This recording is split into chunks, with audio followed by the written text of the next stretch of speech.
Assalamu alaikum. If I can get everybody's attention, please, we'll be beginning, inshallah. So we're going to start off our program with a recitation from our little girl, Noda, over here. She's going to start by reciting the chapter of Surah Al-Inshiqaq, inshallah. So please give it up to her. Thank you.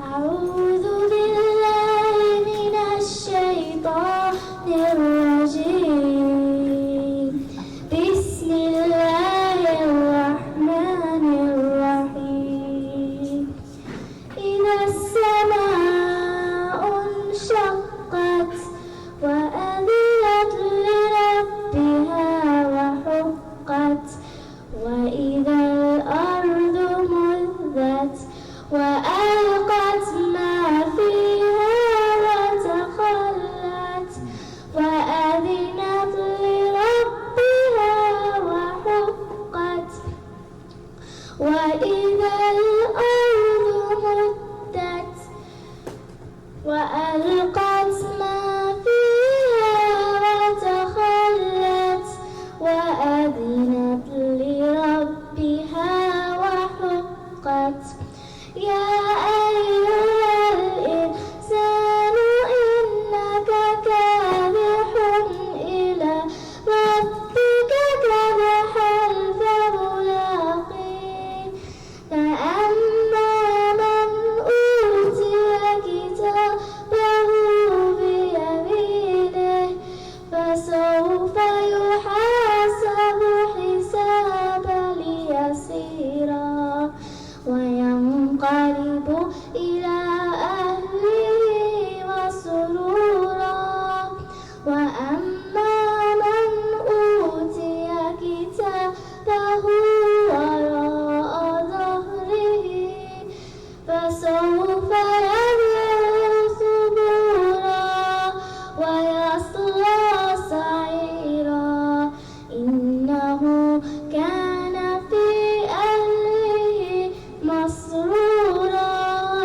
إنه ظن أن لن يحورا بلى إن ربه كان به بصيرا فلا أقسم بالشفق والليل وما وسق والقمر إذا اتسق لتركبن طبقا عن طبق فما لهم لا يؤمنون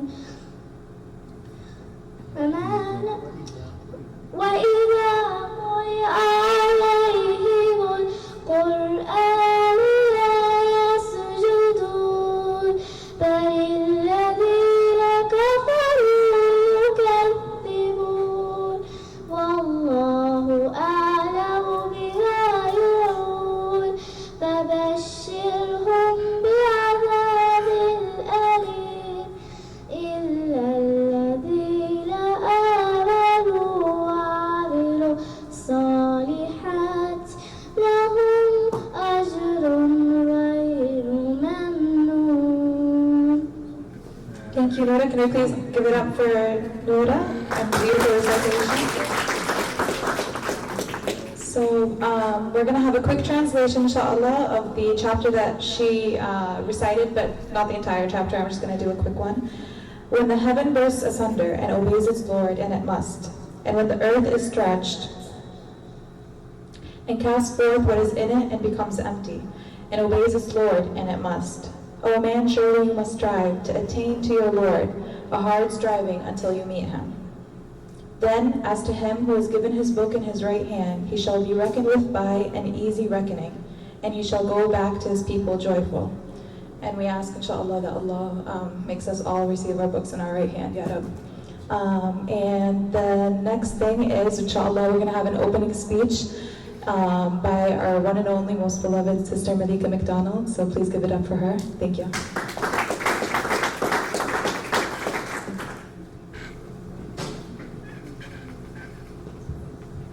didn't know I was giving a speech. I was told I had 5 minutes, so I don't know if that equates a speech, but alhamdulillah. Assalamu alaikum wa rahmatullahi wa barakatuh. So I really was asked to address our volunteers that were here. This lunch, or turning into dinner, is really for all of you, who without, we would not have been able to have such a successful event, alhamdulillah.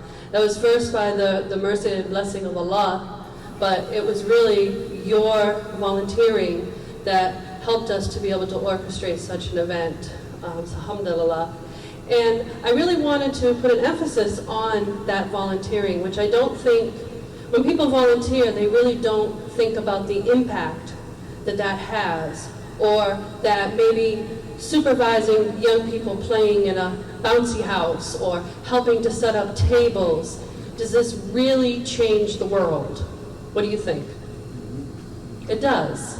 Because what we accomplished, mashallah, at the New England Muslim Festival really changed hearts and minds towards the Muslim community. So us adults, we've kind of messed things up through the years. So to have so many young people really step up and to be involved really is something that myself look forward to, because I'm getting older. I've been doing this work within the Muslim community for many, many, many years, probably before many of you were born, and I'm tired. So I'm ready to pass the torch to our young sisters and to our young brothers who can carry on this work. So when you think about doing a festival, what is that really? Well, okay, people come, they have fun for a day, and this and that, but no, they go home with something much more. And I think what we did together was send them home with a different vision of Muslims in America, a different vision of what they see on TV, especially during this time of the election season, when Muslims are being portrayed in such a negative light. We showed them another side, and that there's not a dark side. You know, we showed them truly what Muslims are about, that we know how to have fun, that we are involved in our communities, that we are just like them.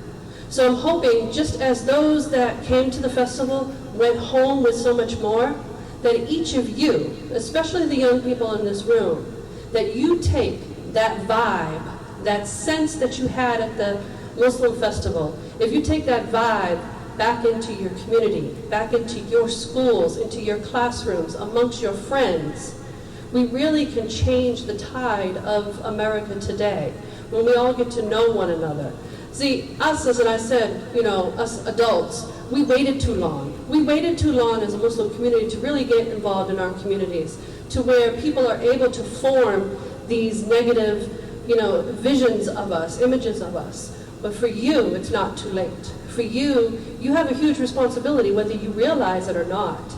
You have a responsibility for the next generation, for your children, to really bring Muslims and Islam to the forefront and be involved in your communities. So we have a lot of young people today, younger than me, that's why I'm saying young people because I'm way past old, but young people in our communities today that are running for elected offices as politicians.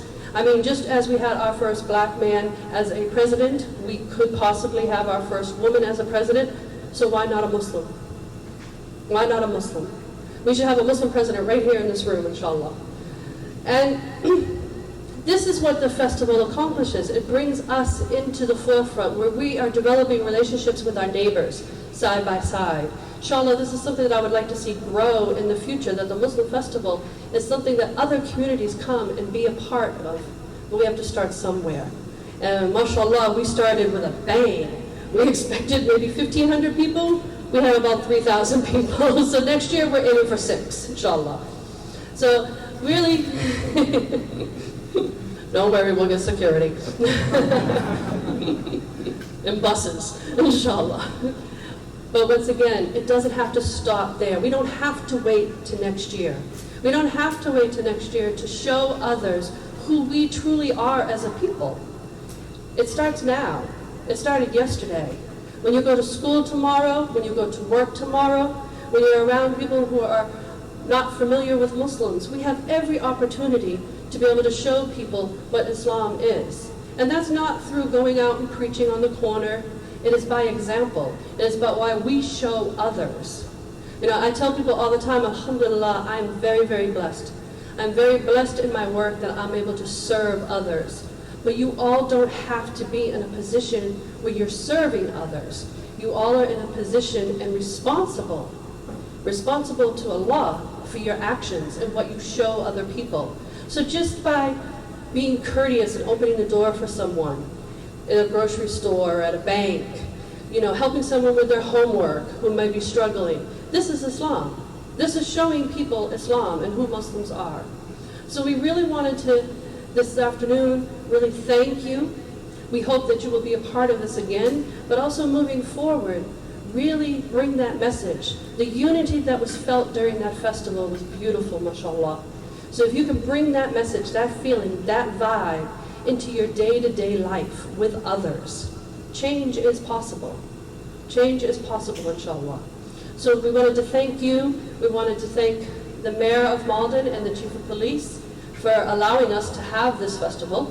We also wanted to thank the YMCA, which was very instrumental of providing volunteers and really being a part of the festival. And moving forward, inshallah, we hope that other groups, as I said, will join us. And I do believe after our first success, next year we're going to go hard, inshallah. Jazakallah khair.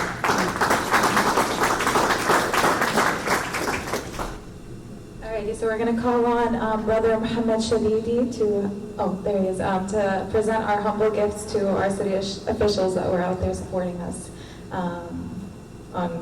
during the Muslim festival. Yeah. Thank you, Sister Malika. Jazakallah khair. You've done a great job. So now we're going to start actually.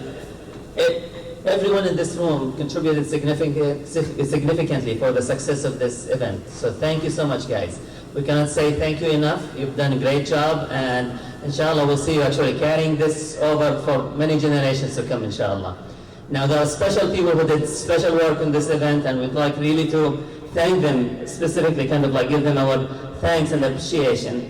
And as we know, as Muslims, who doesn't thank Allah will never thank people. So at least we have to thank those people who did the work. So thank you so much. So we'll start with Mayor Gary Christensen. This is a word for your office and your staff actually. And this is an appreciation for the help during the Muslim festival. So thank you so much. Thank you. Thank you. Thanks actually. This is for the office. Thank you. Thanks, Mayor. And we have more for you actually. So let's get you. Yeah.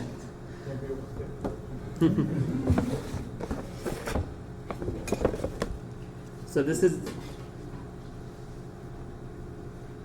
kind of a nice Egyptian art actually, which is kind of rare to find here in the US. And this is actually a gift for you, Mayor.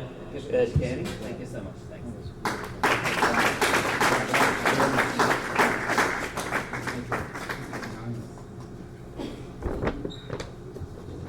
And everyone who attended today, thanks for coming. So we have this great NEMF actually mug for all of us here. So just as memories actually. So guys, you guys can remember us when you have your coffee every day. So thank you. So second, we have also like Chief of Police Kevin, and as you all know actually, like the Chief of Police and his staff did a great job on the day of the event. If you notice actually, they were everywhere in that kind of plaza.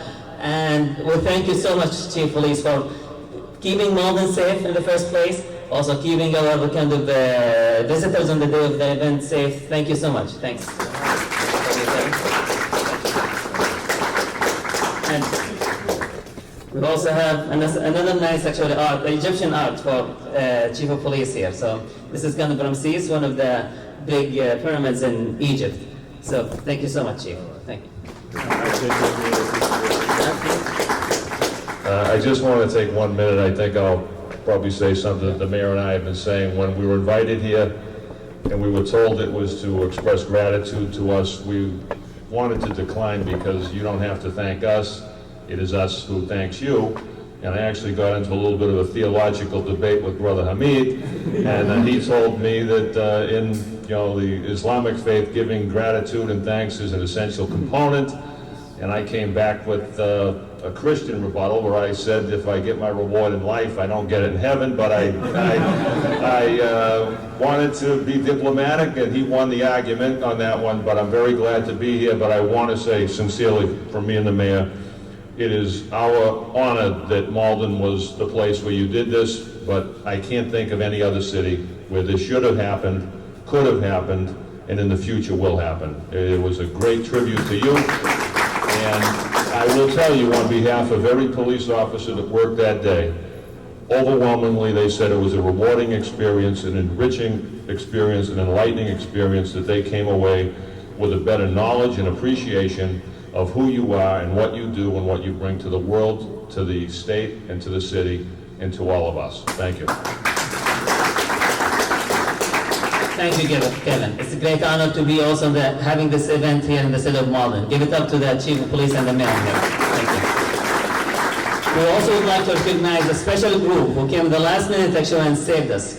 We honestly didn't have any budget for the videotaping. We had nothing at that time. Like, we were broke and we didn't really have enough funds. And Anne and her group kind of jumped up and came and actually helped us. Thank you, Anne. So this is kind of an award giving to the Malden TV and to be handed to Anne. Thank you so much, Anne. Thank you, guys.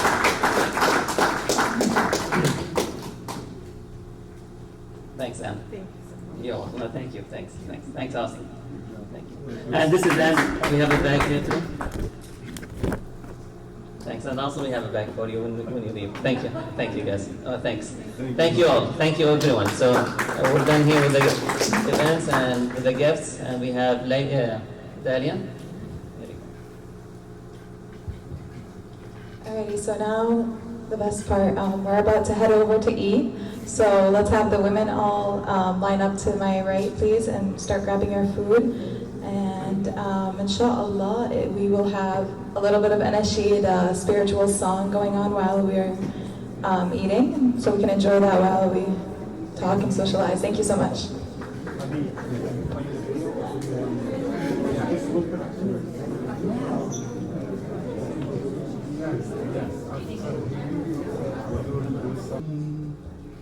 وعيني لغير جمالكم لا تنظروا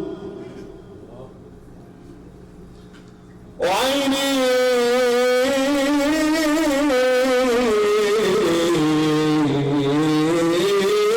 لغير جمالكم لا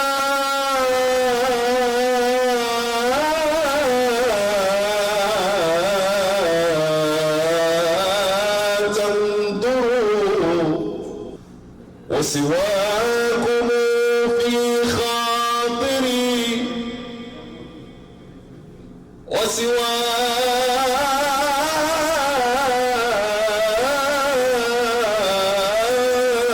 وسواكم لا يخطر صبرت قلبي عنكم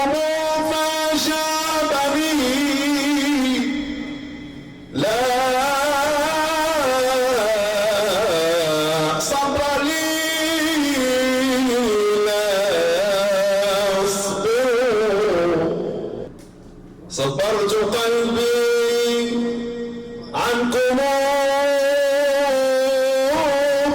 فأجابني لا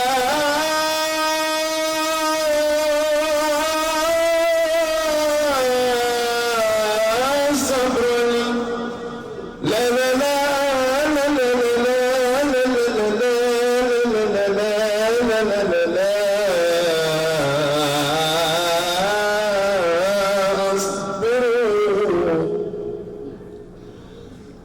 حتى يراكم ناظري وعلى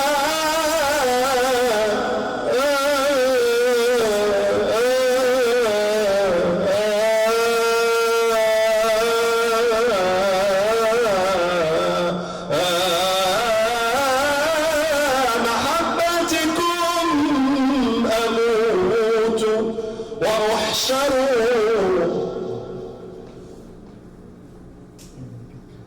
لما أناخ قبيل الصبح عيسهم وحملوها وصارت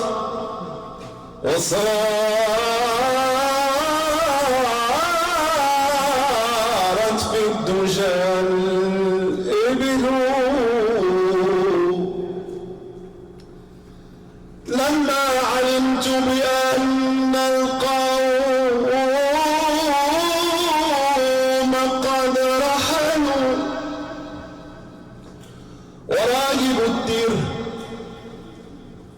وإمام المسجد بالتلاوة منشغل شبكت عشري على رأس شبكت عشري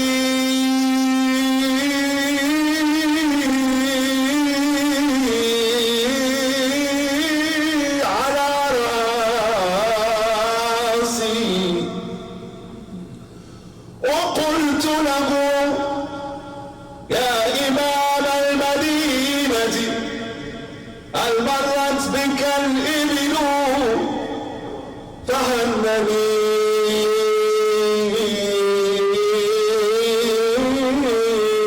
وبكى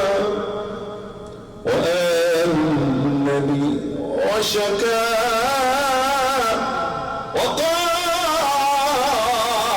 وقال لي يا فتى يا من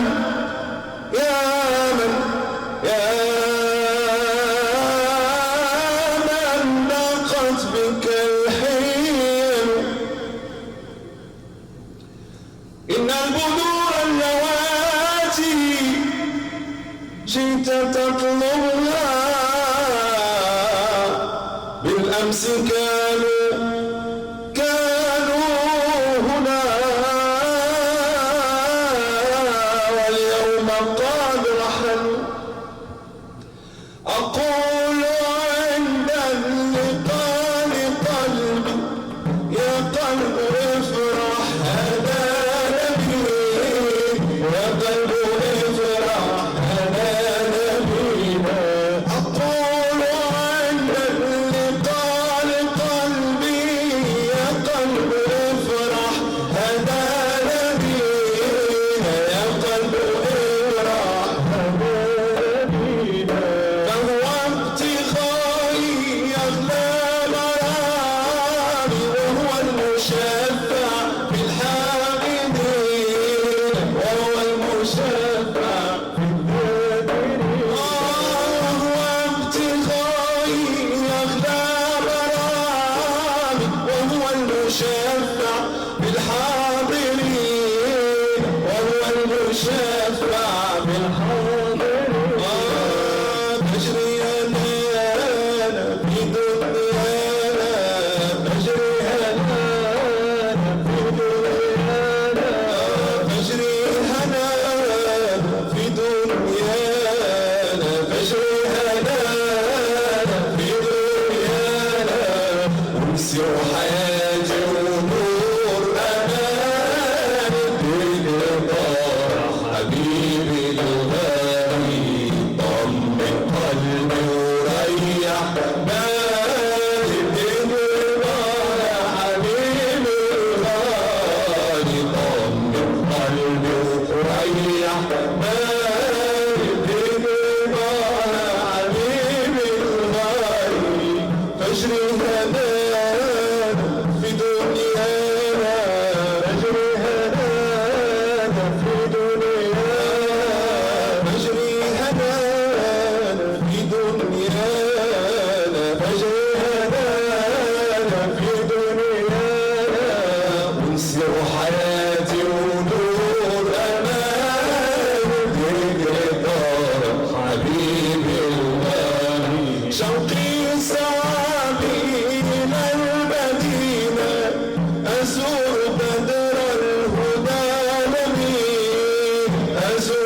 ثم القرانا والوارثين فاجري هدانا في دنيانا في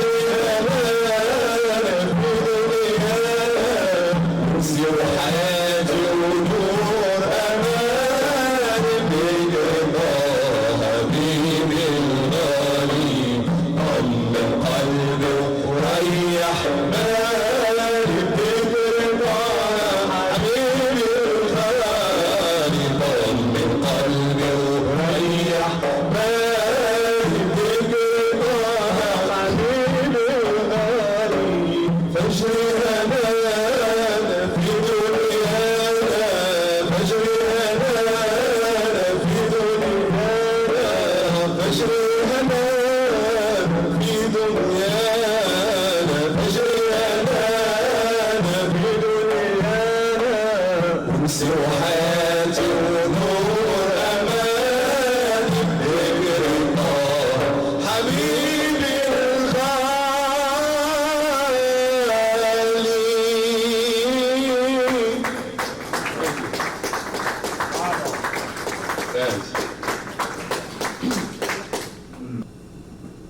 نزيدوا شي حاجة ولا؟ So you guys wanna more? You want more? Encore.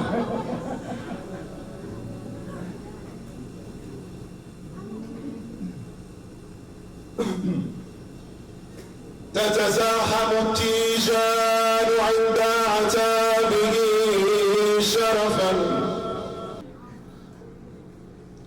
تتزاحم التيجان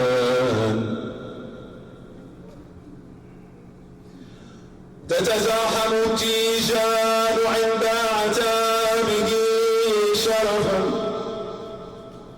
وترجو الفوز بالرضوان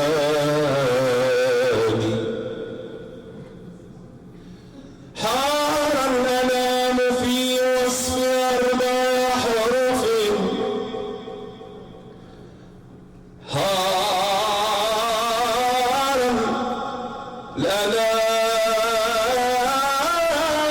الأنام في وصف أربع حروف هاء الحياة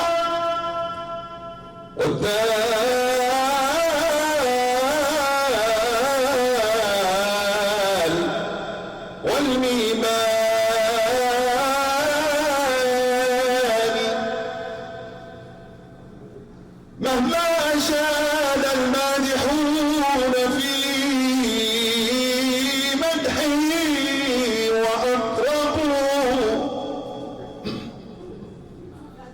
فمقامك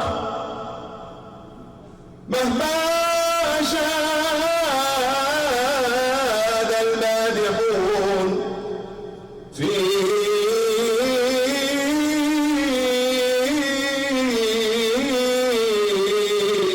مدحك يضرب فمقامك فوق نقطة الإمكان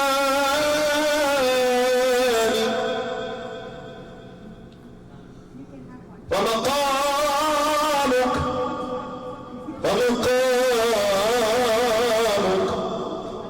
نقطة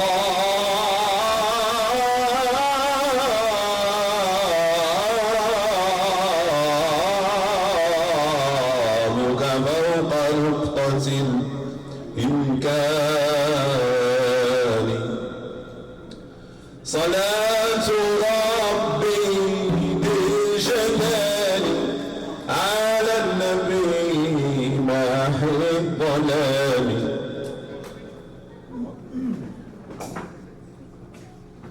يا خير الأنام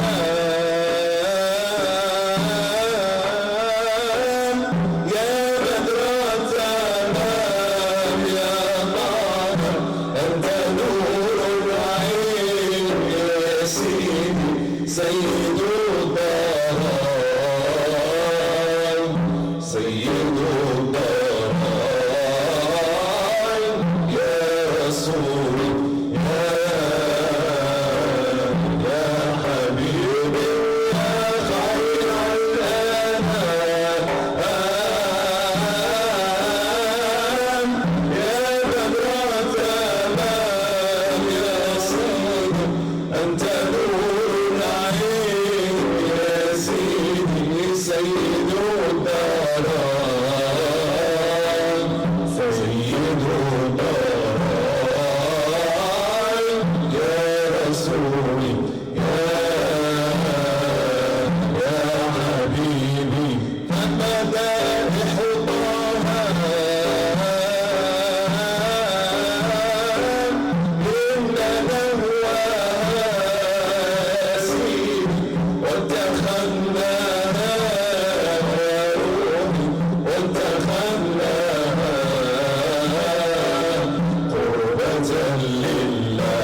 رسولي يا حبيبي يا خير الأنام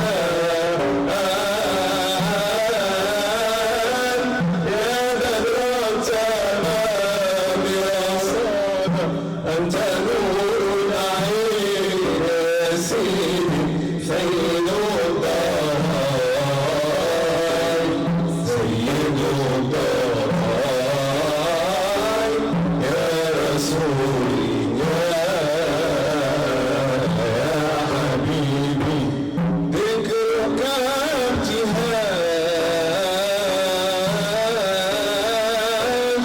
بلسم وعلاج يا نار لأنا المحتاج يا سيدي أنا المحتاج ولخلق الله يا رسولي يا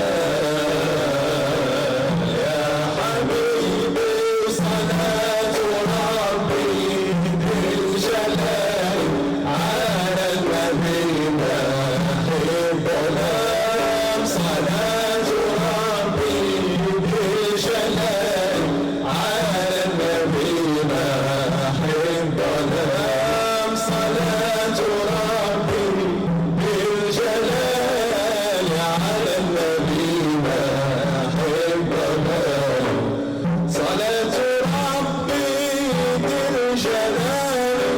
على النبي محب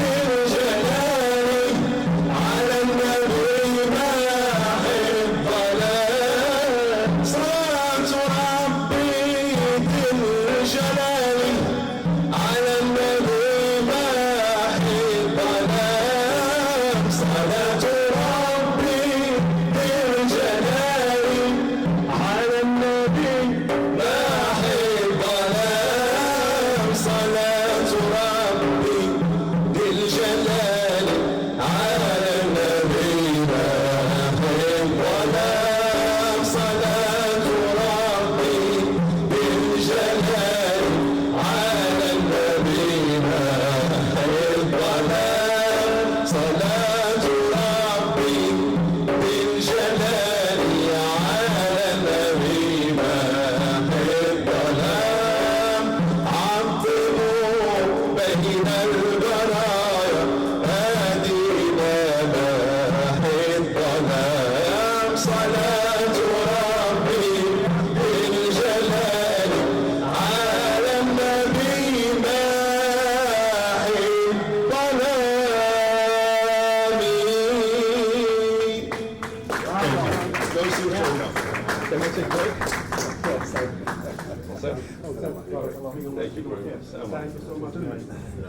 Jazakallah khairan wa barakallahu fikum.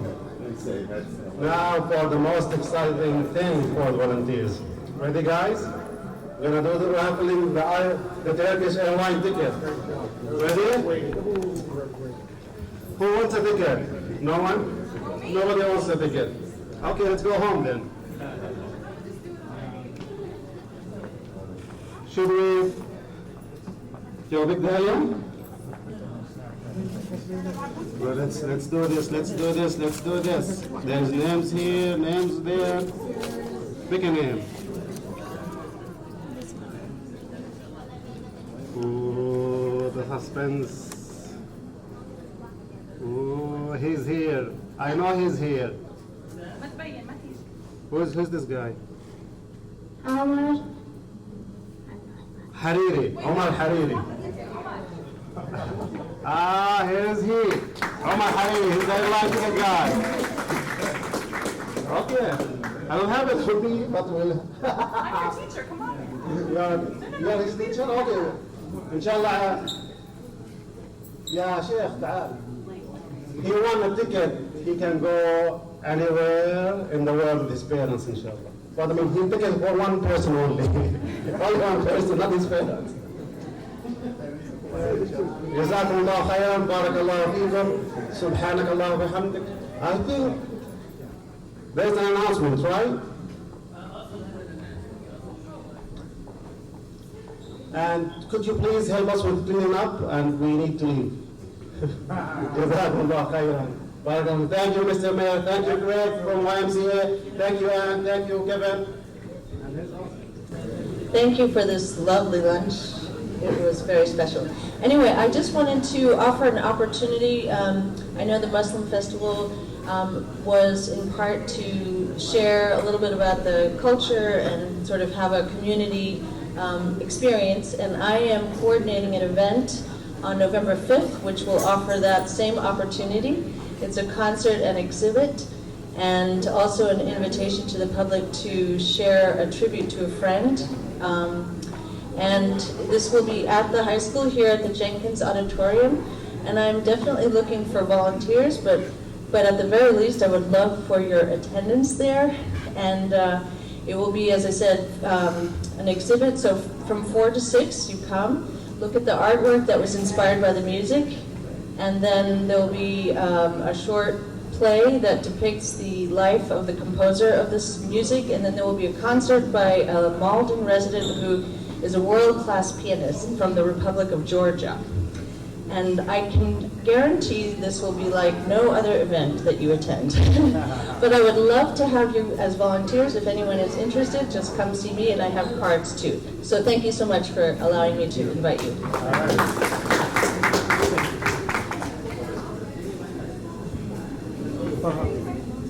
طلع البدر علينا من زمان